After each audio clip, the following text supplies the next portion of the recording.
What up, brother? What do we got here, Jackie? You want to introduce your car to everybody? I have a Lexus CT, which is basically a Prius. It's based off the Toyota Prius. I modded it. I got some quad exhaust here. Just for show. Very cool. Technicas. These are sick wheels though, for sure. It's lowered on a BC racing coil. And lucrative co, baby, you already know. I might have to upgrade your banner though. I might be coming out with a new one. It's gonna be sick, bro. It's gonna be sick. Man. So you want to tell them what's gonna happen to the car though? Right here, guys. Oh snap! What's good? Check this out. Yup, we got an airlift 3H kit, dual compressors, 5-gallon tank. Height sensors are in this little box right here, and all the harnesses. So this thing is gonna be airing out on the internet very fucking soon. And this is a sick CT200H, like sick wheels. It's pearl white. Dude, this thing's gonna look so steezy. So steezy. Plus, I heard you're looking into getting some aero kits for this car, maybe in the near future. Side skirts and a front lip still needed, but bags first, you know? Bags first, yeah. You wanna make sure your lip kit, you know, doesn't break, right? Yo guys, I am actually hella hyped to be bagging a CT200. I've never bagged one before, so you know, it's a new challenge for me. It's a new project, so I'm definitely down to take it. Plus, Jackie has been a friend of mine since high school. I've known this guy for so long. Always see him at parties. We turned up together, and now we're working on cars together. And driving low together. So, I'm super hyped to be working on his car and getting his car low to the ground. Alrighty guys, just by looking at this kit, I have a feeling that this install is gonna be pretty straightforward and very simple. It looks like this whole platform here just kind of sits in the trunk where the spare tire used to be. That works out really, really nicely.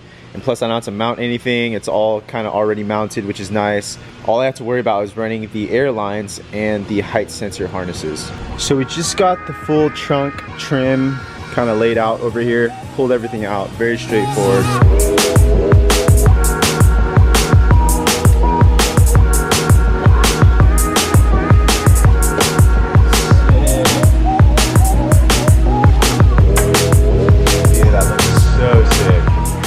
Check this out, guys. That just slips in really, really clean. Really, really clean. Holy shit. Yo, big shout out to the homie Victor. He's gonna help me with this bag install. Sure, really appreciate it, bro. Hey, nice shirt though, you already know, man. Lucrative company.bigcartel.com. He's gonna restock very soon, right? Yeah, I'm actually gonna restock today. So hopefully, yeah. Website. So another really cool thing about this car is that the battery is located in the trunk as well. So we'll actually be able to run the main harness directly to the battery right here. So there's gonna be no necessary harness routing at all because it's literally right here. This car I think is gonna be very fun to install bags on. I totally overlooked the battery, so I went ahead and removed the rear seat thinking I was gonna have to route it to the front. But in case you guys wanna know how to remove the rear seat of this car, it's very simple. You just wanna grab the seat around this point right here and then yank up firmly to basically pull the hooks out of those two tabs. And it does hook somewhere back here as well, so you want to make sure you push the seat down back here and pull out. The cuz slid by to, you know, bring some moral support to the table. Appreciate it. What's up, Vincent? Good, always back. I know, this guy's homies right here. We just connected the harness and the secondary compressor harness to the battery. I absolutely love how the battery's here. To access more of it, there's a little cover that goes right up here. 2 little tabs on top right here. You just kind of pull them back and then pull it off. Just got the compressors all crimped up onto the harness, looking good. With this style crimp, I'm gonna have to electrical tape it to cover all the connections, but it's all good. These are the only crimp connectors I could find that have a big enough diameter for this size gauge wire or whatever. So, yep, gonna have to bear with it, but it's not like we're gonna have to unplug these often anyways. Showed up, fellow Subro right here. Subi's not here right now. You know, it's outside parking with the other people. Maybe we can show it later. We'll see. We'll see. Well, I heard you got air now. Yeah, no, actually, I'm pretpretty static. You know, I'll be driving my car pretty low lately. Oh yeah. Everybody calls it bags, but it's oh, okay. I see you. All right. Tell me what your suspension is. Airlift TNs, you know? Airlift TNs, okay. Bags on springs? Yeah, no, it's Airlift TNs. No, I can't tell him. I can't tell him. It's a secret. Keep it a secret, huh? You see it later. We got a Subi pulling up. What's good? I hit his mirror. I'm just kidding. You're good, you're good. Keep going, you're good. Now cut it. It's always got static, bro. Oh yeah, so static. So static. That is pretty steezy, bro. Dude, Hong's car is pretty clean, man. I gotta say. Not bad, bro. Not bad. I mean, like kept static as fuck, bro. That's what I'm saying. Damn. Little lip on fender action. He's part of that big Wang gang. Yeah. Hey, pull down your pants. Let's see that big Wang. I'm just kidding. Without everybody looking. Off the record. Yeah. Dude, the lucrative garage is lit, dude. Arlen came through as well. I came here and I was like, damn, hella cars here now. I know. Yo. WRX back there on Vags. They're playing freaking Nintendo Switch right now. The guys are on the Smash right now. They're trying to smash because their girlfriends aren't here. I'm just playing. I got a girlfriend, so Oh, you're always trying to smash then. yeah, I'm trying to smash dudes, Bruh. So if you guys look over here, I have the controller harness and the ignition signal harness led through here. And then it's gonna come behind the back seat on the driver's side. And then I followed this harness right here, whatever it is, and basically tucked the wire into these clips, just kind of flowing with the natural routing of the car through there. Back over here, this is kind of like the typical procedure that I do when I bag any car, really. Usually with a lot of Japanese cars, they route the harnesses here along this little liner. And then, fortunately, if you guys look over here, we have the interior fuse box here, and I basically tapped into the first 10 amp fuse on the left, which is going to be the ignition #1 fuse.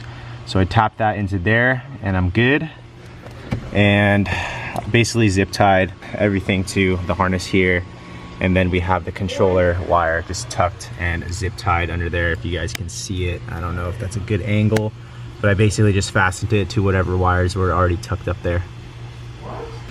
So everything is wired up. I plugged the harness into the management block. Batteries connected, ignition wires connected. It's all connected, as well as the controller. So now is the moment of truth. Let's see if we could turn on the car and let's see if the compressors run. Looks like it's on. Controller looks like it's turning on. And the compressors just turned on. We're fucking money, guys. It's lit. Hell yeah. And it works good. Perfect. What an accomplishment, guys. A couple hours of work. We got the whole management placed. Wires tucked away nice and neatly. All there's left to do now is start connecting airlines and installing the struts. And then obviously the height sensors as well. That is a whole nother job on its own, but right now we're making great progress.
So after a couple hours of non-stop grinding, Arlen and I managed to get all the stock struts off the car. Check it out. So down here, we just had like two 17mm bolts holding the lower control arm in place. We loosened the inner connection of the lower control arm just so that it would flop down.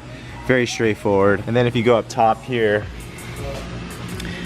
you can see that you can basically take out whatever strut is in there. Here actually we didn't have stock struts, we had BC coilovers, just a little crush nut on top, take that off, and we had the rear shocks out in no time. Very simple, very straightforward. This car I've noticed is very, very easy to work on. And then the front, we have a standard McPherson strut. I noticed these bolts are humongous. These are actually what, 21 millimeter, right? 21 mil bolts? 22s actually. Oh yeah, these are 22s. 22 mil bolts.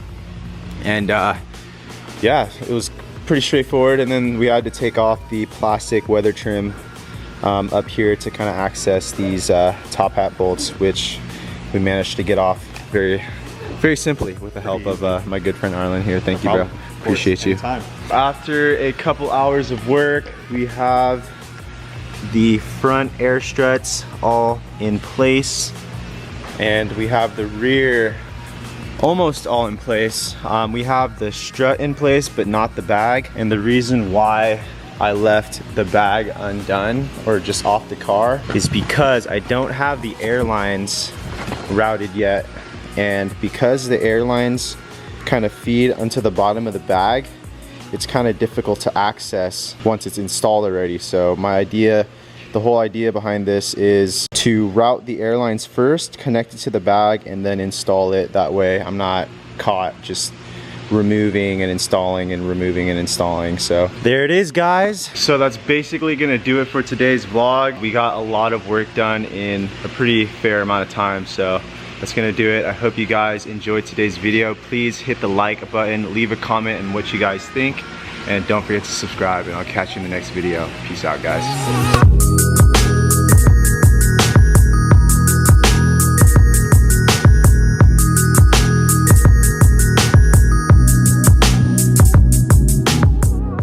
We are almost there, fellas.